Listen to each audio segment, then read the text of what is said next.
बहुल जाति भाषा धर्म संस्कृति संदेशाला अग्रगामी राष्ट्र हाम्रो जय जय नेपाल।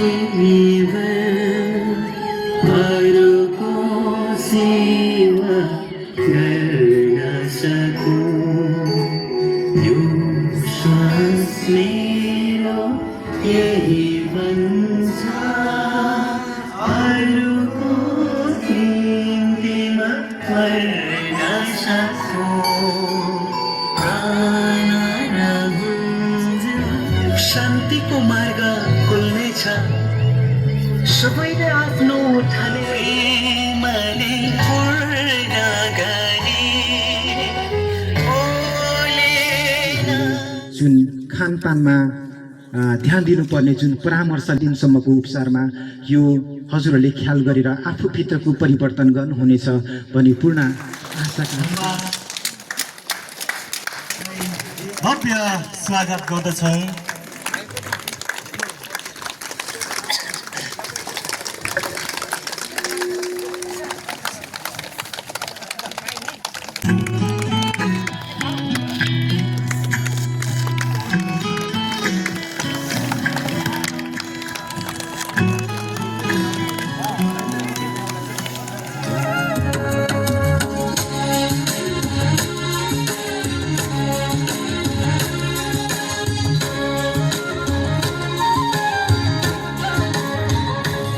उपचार आनन्द तरिकाले लिइराख्नु भएको थियो। म भित्र पनि पसेर यहाँहरू सबैसँग बुझेँ के कसो लागिरहेछ तपाईँहरूलाई।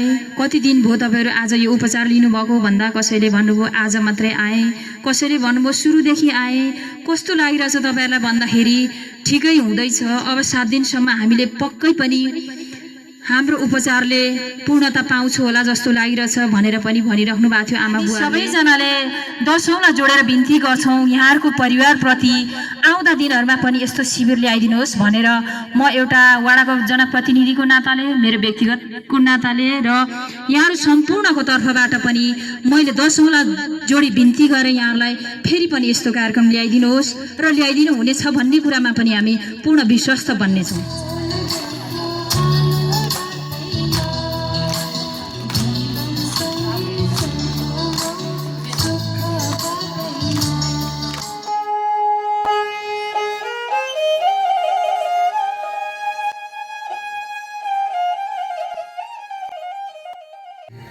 आज 7 दिवसीय निःशुल्क आमा सहिलिङका सभा अध्यक्ष महोदय परिवर्तन सङ्घ, जसले मान्छेको विचारलाई परिवर्तन गर्नुपर्छ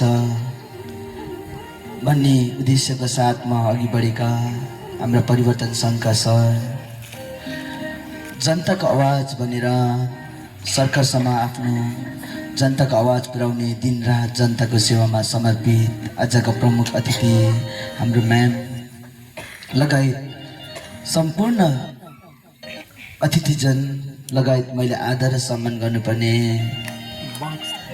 आमा बाबा युवा मित्रहरूप्रति एकै मुष्टमा प्रेमवादी अभिवादन चढाउन चाहन्छु। स्वीकार्नुहोस्। छ्याजलो नमस्ते, टासिदिले जय प्रेम।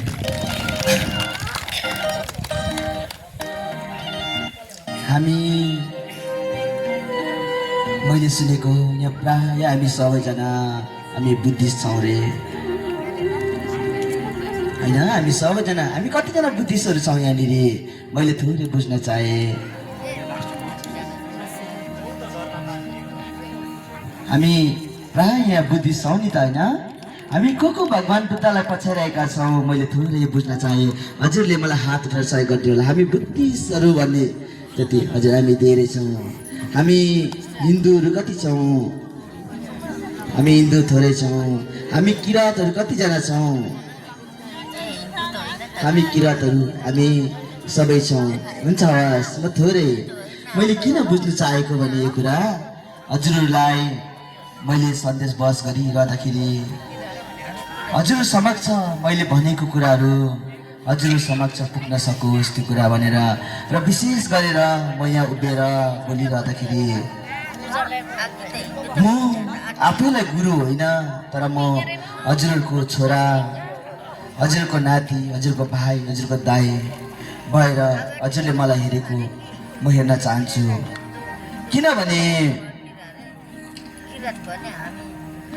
किनभनेदेखि यदि हजुरले मलाई गुरुको नजरले हेर्नुभयो भने मलाई हजुरले पर राख्नुहुनेछ र हजुरले मलाई आफ्नै सोचेर हेरिदिनु भयो भने म हजुरको नजिक रहनेछु अनि आफ्नो नजिकको मान्छेसँग रहेर कुरा गर्न एकदम सहज हुन्छ। र म विशेष गरेर यहाँनिर हाम्रो बाबा आमालाई ठुलो ठुलो कुरा गर्न, धर्मको कुरा गर्न, अनेक कुरा गर्नको लागि पनि आएको होइन। मलाई त जस्ट गुरुजीले त्यहाँका बाबा आमाको के कस्तो हाल खबर छ त्यो बुझ्नका लागि विशेष गरेर पठाउनु भएको छ। र म एकपल्ट मेरो आमा बाबालाई सोधौँ, 7 दिवसीय आमासँग निःशुल्क हिलिङ चलिरहँदाखेरि हजुर सबैले प्रायले हिलिङ लिनुभयो होला र त्यो हिलिङले कोलाई जाति भएको छ कृपा गरेर मलाई हात उठाएर सहयोग गरिदिनु होला। जाति उनीहरूले हजुरलाई धेरै धेरै धन्यवाद। र अझै निको हुनुपर्ने छ जस्तो लागेको छ भने उहाँहरूले पनि हात उठाएर सहयोग गरिदिनु होला। को हुनुहुन्छ अझै निको हुनुपर्ने थियो भन्नेहरू? हजुर हामी छौँ अझै है। र भावी दिनमा पनि हिलिङ चाहिन्छ, यस्तो खालको उपचार विधि अझै हामीलाई पनि चाहिएको छ आउँदो दिनमा भन्नेहरूले पनि हात उठाएर सहयोग गरिदिनु होला। हवस्, हजुरलाई धेरै धेरै धन्यवाद। र हामीलाई अझै चाहिएको छ र म आफै एउटा भगवान् बुद्धको प्रतिनिधि भएर यहाँ अघि उभिरहेको छु। र प्रिय आमा बाबा, यो संसारमा हामी मान्छे मात्र यस्तो जाति हो जसले बोल्न सक्छ, हाँस्न सक्छ, विकास गर्न सक्छ। हामीलाई त्यो भगवान्ले ज्ञान दिएको छ, तर हामी भन्दा अझै हजारौँ प्राणीहरू छ जसले बोल्न सक्दैन, बोले पनि उहाँहरूको भाषालाई बुझिँदैन अनि उहाँहरूले विकास गर्न सक्दैन। आज महाविस्फोटको सिद्धान्त अनुसार हेर्ने हो भने यो ब्रह्माण्डमा जुन प्रकारले एउटा बिग ब्याङ भयो भन्छ अर्थात् महाविस्फोटक भयो भन्छ, त्यो 13.8 बिलियन भयो भन्छ र 13.6 बिलियन अगाडि हाम्रो ग्यालेक्सी जसलाई मिल्की वे ग्यालेक्सी भन्छ त्यो बनिएको कुरा हामी पाउँछौँ। त्यसमध्ये 4.6 बिलियन अगाडि हामीले देख्दै गरेको सूर्य त्यो बनिएको कुरा हामी पाउँछौँ।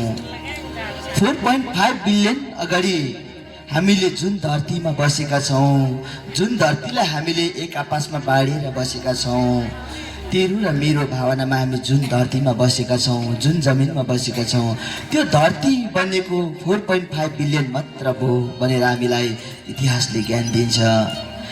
444 देखि 434 मिलियन अगाडि डाइनोसरहरू थियो र त्यो कालान्तरमा गएर त्यो डाइनोसरको अन्त भयो।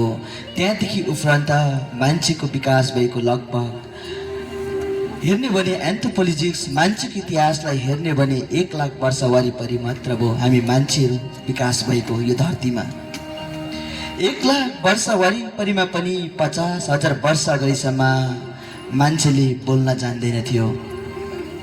मान्छे जङ्गली अवस्थामा थियो त्यति बेलामा अनि मान्छेहरू साङ्केतिक हिसाबमा बोल्थ्यो। 50,000 वर्षको वरिपरि लगभग मान्छेले अलिअलि बोल्न थाल्यो। मान्छेले खेती किसान गर्न थालेको 10,000 वर्ष वरिपरि भयो र 5,000 देखि लिएर 6,000 वर्षको वरिपरि भयो हामीले जुन वेद शास्त्रहरूको कुरा गर्छौँ, त्यो वेद शास्त्रहरू लेखिएको कुरा 5,000 देखि 6,000 वर्षको वरिपरि छ। र 4800 वर्ष वरिपरिमा इजिप्ट भन्ने देशमा पिरामिडहरू बन्यो, एक प्रकारको मन्दिरको गजुर जस्तो एक प्रकारको पिरामिडहरू बन्यो। 3800 वर्ष वरिपरि भयो मान्छेहरूले बोन्बो परम्परा, धामी झाँक्रीको परम्परा सुरुवात भएको। 2500 लिएर 2600 वर्षको वरिपरिमा भगवान बुद्धको दर्शनहरू सुरु भयो। 2000 वर्षको वरिपरिमा इसाई दर्शन सुरु भयो, क्रिस्चियन दर्शन सुरु भयो, जिजस क्राइस्टको दर्शनहरू सुरु भयो। अनि 1400 वर्ष वरिपरि इस्लाम दर्शनहरू सुरु भयो। प्रिय आमा बाबा, यो अरबौं खरबौं वर्षको इतिहासमा मान्छेको इतिहास 1 लाख वर्षको वरिपरि मात्र छ। त्यो 1 लाख वर्ष वरिपरिमा पनि हेर्ने भने धर्म संस्कारको कुरा भर्खरको कुरा जस्तो लाग्न थाल्छ, देखिन्छ। र आज हामी त्यो युगदेखि अहिले हामी यो विज्ञानको युगसम्म आइपुग्दा मान्छेहरूले यति विकास गरे, यति खोज गरे, यति इन्भेन्सनहरू गरे, तर पशु प्राणीले त्यो गरेको देखिँदैन। र आज यो विज्ञानको युगसम्म आइपुग्दा विज्ञानले मान्छे इभोल्युसनबाट आएको, मान्छे चाहिँ विकासित हुँदै हुँदै आएको कुरा हामीलाई ज्ञान दिन्छ। तर धर्मशास्त्रले त्यसो भन्दैन। धर्मशास्त्रले हामी मान्छे ईश्वरको भगवानको अंश हौँ, भगवानको सृजना हो, हामी चाहिँ सिधै मान्छे नै बनिएको भगवानबाट हामी भन्ने हामीलाई ज्ञान दिन्छ। यो दुईटै कुरालाई निहालेर हेर्ने भने हामीले विज्ञानलाई मान्नुपर्ने देखिन्छ, किनभने विज्ञान जहिले तथ्यसँग प्रमाणसँग बोल्छ। र प्रिय आमा बाबा, आज विज्ञानले जतिसुकै फड्को मारे पनि विज्ञानै सबै कुरा हो मैले भन्न खोजेको होइन। विज्ञानमा पनि अझ धेरै कुरा खोज गर्न बाँकी छ, इन्भेन्सन गर्न बाँकी छ। विज्ञान भर्खर मार्स ग्रहसम्म पुग्यो। यस्तो हजारौँ ग्रहहरू छ, अझै विज्ञान पुग्न बाँकी छ। र आज विज्ञानले जतिसुकै फड्को मारे पनि सबैभन्दा पहिले मान्छे परिवारमा बस्न थाल्यो, परिवार हुँदै समाजमा बस्न थाल्यो, समाजहरू हुँदै बिस्तारैसँगले मान्छेले धर्म संस्कार संस्थाहरू जोड्दै जोड्दै राज्यहरू जोड्न थाल्यो, राज्यहरू बन्न थाल्यो। तर कालान्तरमा गएर त्यही मान्छेहरू आज आफ्नो अस्तित्वका लागि लड्ने भयौँ। हामी मान्छेहरू मान्छेलाई ठग्ने भयौँ, मान्छेले मान्छेलाई लोभ गर्ने भयौँ, मान्छेले मान्छेलाई मार्ने हामी भयौँ।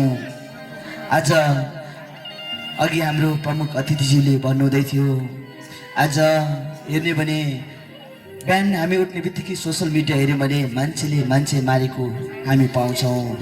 त्यो कालमा जतिखेर हाम्रो पुर्खाहरू थिए त्यति बेलामा मान्छेले मान्छेलाई मार्यो भन्दाखेरि अचम्म मान्थ्यो। तर अहिले मान्छेले मान्छेलाई मार्नु सामान्य कुरा भयो। हामी मान्छे ठगिने भयौँ, मान्छे लुट्ने भयौँ, मान्छे आज हामी जसलाई सर्वश्रेष्ठ प्राणी भन्यौँ हामी त्यस्तो भयौँ। र अझै हेर्ने भने मान्छेबाट धर्म जन्म्यो, मान्छेबाट राजनीति जन्म्यो, मान्छेबाट अर्थनीति जन्म्यो, मान्छेबाट न्याय जन्म्यो, मान्छेबाट हरेक कुराहरू जन्मिँदै गयो। तर पशु प्राणीबाट त्यो जन्मिन। पशु प्राणी हिजो जस्तो थियो आज पनि त्यस्तै छ उहाँहरू। आज हामी जसलाई विवेकशील प्राणी भन्छौँ, चेतनशील प्राणी भन्छौँ हामी आफैलाई, तर हामीलाई थाहा छैन यो कुराहरू। जसरी पशु प्राणीलाई हेर्ने भने एउटा कुखुराको भालेलाई हेर्नुहोस्, बिहान उठेर ऊ बाँच्छ, ऊ आफ्नो लागि कहिले बाँचेको देखिँदैन, अरूको लागि बाँच्छ, अरूलाई बिउजाउने काम उसले गर्छ। पप्पीलाई हेर्नुहोस्, रातभरि भुक्छ, उसले स्यालेरी माग्दैन, उसले पैसा माग्दैन, ऊ आफ्नो लागि भुक्दैन, अरूको सुरक्षाको लागि ऊ भुकिदिन्छ। र रुख बोटलाई हेर्नुहोस्, रुख बोटहरूले फल फलाउँछ, ऊ आफ्नो लागि फल्दैन, अरूको लागि फल दिन्छ। पृथ्वीले 1 घन्टामा 1000 माइल कुद्छ, सूर्यले उदाउने अस्ताउने गर्छ, अरूलाई कसैले नछुटाइकन उसले न्यानो किरण दिन्छ, हामीलाई तातोपना दिन्छ। खोलाले निरन्तर बगिरहन्छ, किनकि उनीहरूलाई थाहा छ आफ्नो कर्तव्य, आफ्नो जिम्मेवारी थाहा छ। आज संसारमा हरेक कुराको अस्तित्व छ भने त्यो अरूको लागि छ। तर जसलाई हामी विवेकशील प्राणी भन्छौँ, चेतनशील प्राणी भन्छौँ, हामी आफैलाई ज्ञानी भन्छौँ, तर हामी मान्छेलाई थाहा छैन हाम्रो कर्तव्य के हो, हाम्रो जिम्मेवारी के हो हामीलाई थाहा छैन। हामी बुद्धिमानी बन्यौँ, हामी ज्ञानी बन्यौँ, हामी इन्टेलिजेन्ट भयौँ, हामी तर्क गर्ने भयौँ, हामी विद्वान भयौँ, ज्ञानी भयौँ, तर हामीलाई थाहा छैन हाम्रो कर्तव्य के हो, हाम्रो जिम्मेवारी के हो, हामीलाई त्यो थाहा छैन। प्रिय आमा बाबा गुरुजु भन्नुहुन्छ, हेर ती आकाशहरूमा ताराहरू छन् कति, गनेर गन्न सकिँदैनन् वैज्ञानिक र महात्माले पनि, गरेर ध्यान पढेर किताब विद्वानमान बन्दैन। बोली छ नम्र, हृदय छ पवित्र, हेर्ने दृष्टि पवित्रता, जिउँछन् जो प्रेम भावको साथमा, जली अरूलाई ज्योति दिँदछन्, जिउँदैनन् ऊ स्वार्थमा विलासितै, जिउँछन् जो अरूको लागि जान उनै हुन् विद्वान बनी। जो अरूको लागि जिउँछ, जो अरूको लागि बाँच्छ, त्यो विद्वान हो।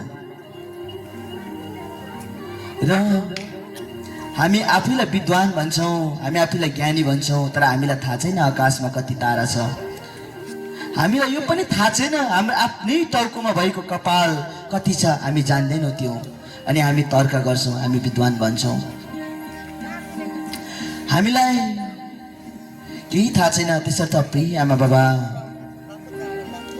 हामीले भन्छौँ समय बितिरहेको छ, समय बित्दैछ, समय बित्दैछ, तर प्रिय आमा बाबा समय कहिले बित्दैन। यदि समय पनि बित्ने हो भने समय पनि बुढो हुनु पर्थ्यो, समय पनि मर्नु पर्थ्यो, तर मर्दैन, केवल हामी मर्छौँ। त्यसर्थ हामी दिनौँ दिन बितिरहेको छ। हामी जतिसुकै बुद्धिमानी भए पनि, जतिसुकै ज्ञानी भए पनि, इन्टेलेक्चुअल भए पनि, हामी मान्छे हुनुको कर्तव्यलाई बुझेन भने, हामीलाई बुझेन भने, आफैलाई चिनेन भने त्यो व्यर्थ हो। हामी मान्छेलाई आज म को हुँ थाहा छैन, मेरो कर्तव्य के हो थाहा छैन, परमात्मा के हो, ईश्वर के हो, केही थाहा छैन हामीलाई। अनि हामी आफै पनि को हो हामीलाई त्यो थाहा छैन। त्यसर्थ आफैलाई थाहा नभयो भने, जतिसुकै पढेर ज्ञानी ध्यानी भए पनि त्यो मान्छे हुनुको अर्थ बुझेन भने मान्छे हुनुको व्यर्थ छ। र प्रेमबा दर्शनलाई कुनै धर्म होइन। यदि यसलाई कसैले धर्म भन्छ भने यो सर्वधर्म हो, सबै धर्मलाई उत्तिकै सम्मान गर्छ। प्रेमबा दर्शनले मान्छेलाई मान्छे हुनुको कर्तव्यलाई बोध गराउँछ, बुझाउँछ। आज गुरुजहरू भन्नुहुन्छ संसारमा मान्छे छैन, आज केवल छ भने धर्महरूमा हामी विभाजित छौँ। आज क्रिस्चियन छौँ, मुस्लिम छौँ, हिन्दू छौँ, बुद्धिस्ट छौँ, किराँत छौँ, तर मान्छे छैन। जहाँ मान्छे छैन त्यहाँ मानवता छैन, जहाँ मानवता छैन त्यहाँ प्रेम छैन, जहाँ प्रेम छैन त्यहाँ शान्ति छैन।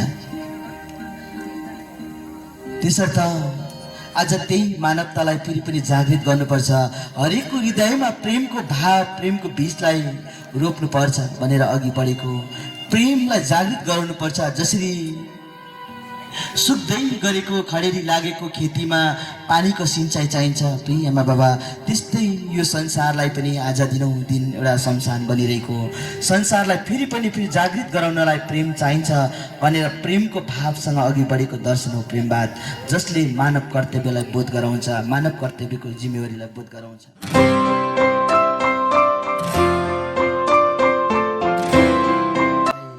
के भनेर दिएको छ, क्याब्डो अर्थात् शरण गमनको कुरालाई मैले थोरै जोडेँ अगाडि।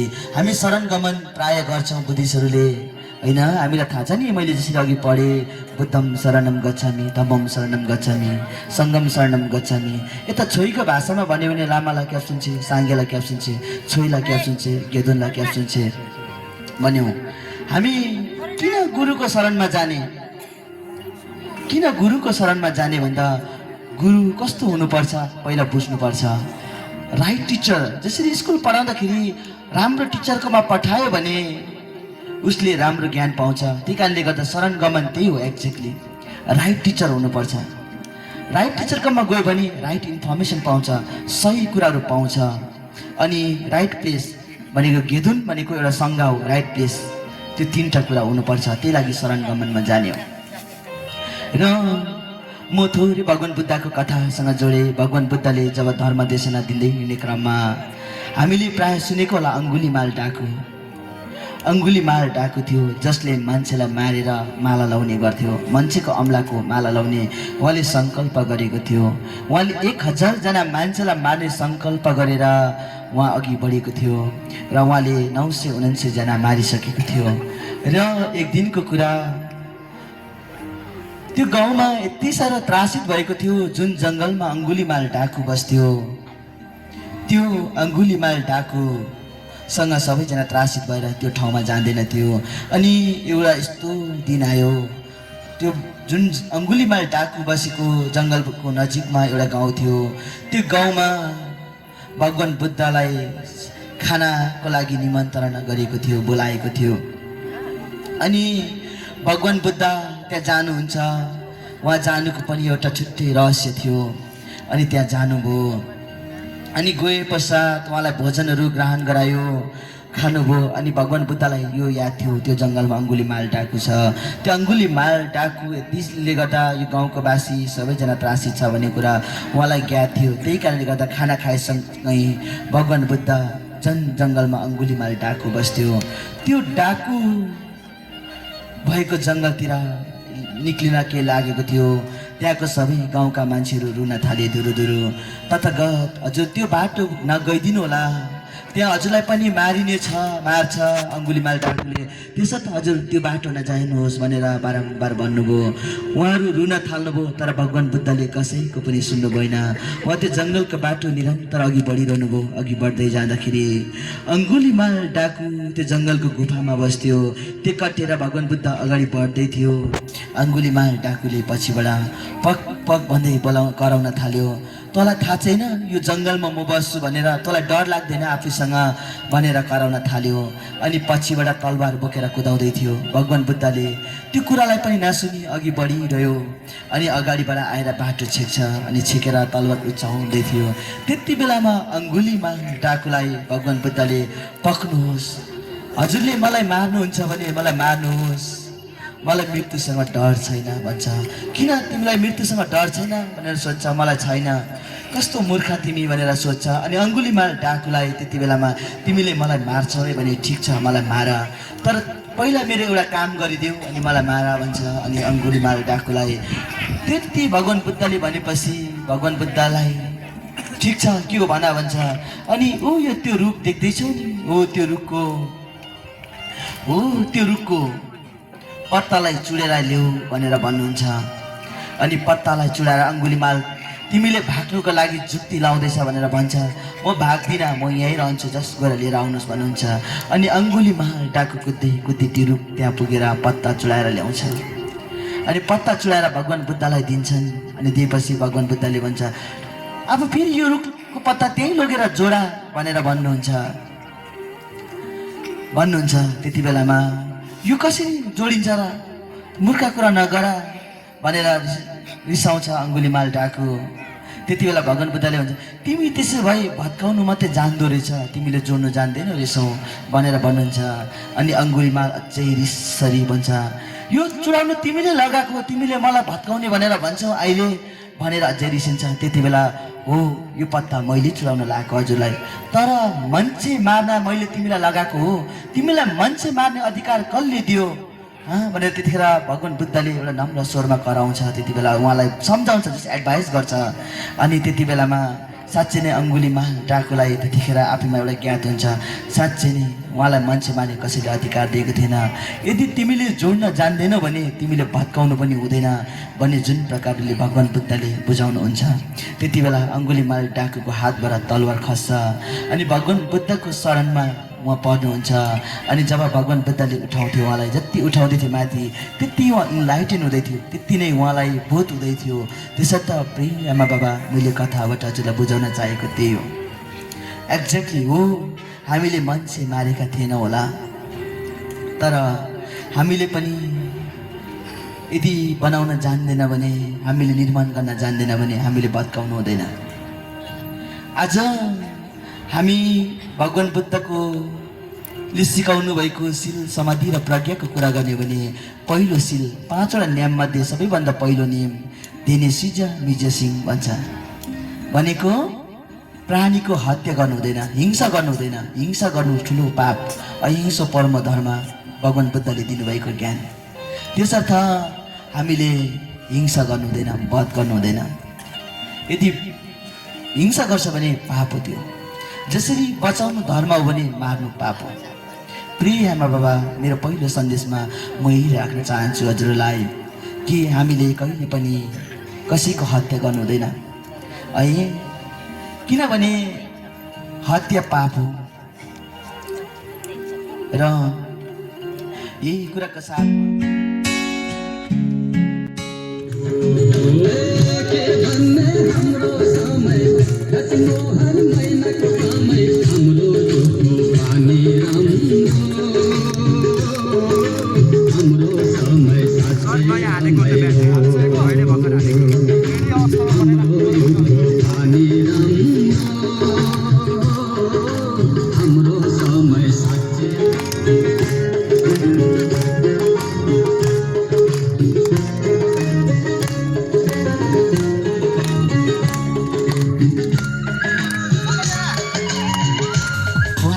एक दिन यसरी पुतली जस्तो संसार लिएर जान्छौँ।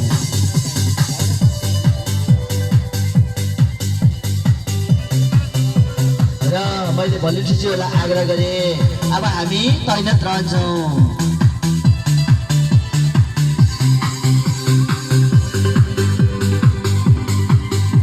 हामी एकछिन है आमा बाबालाई अब हामी हेर्छौँ मात्रै, एकछिन टच गर्ने अनि आँखालाई बन्द गर्ने। अब आँखालाई बन्द गर्छौँ।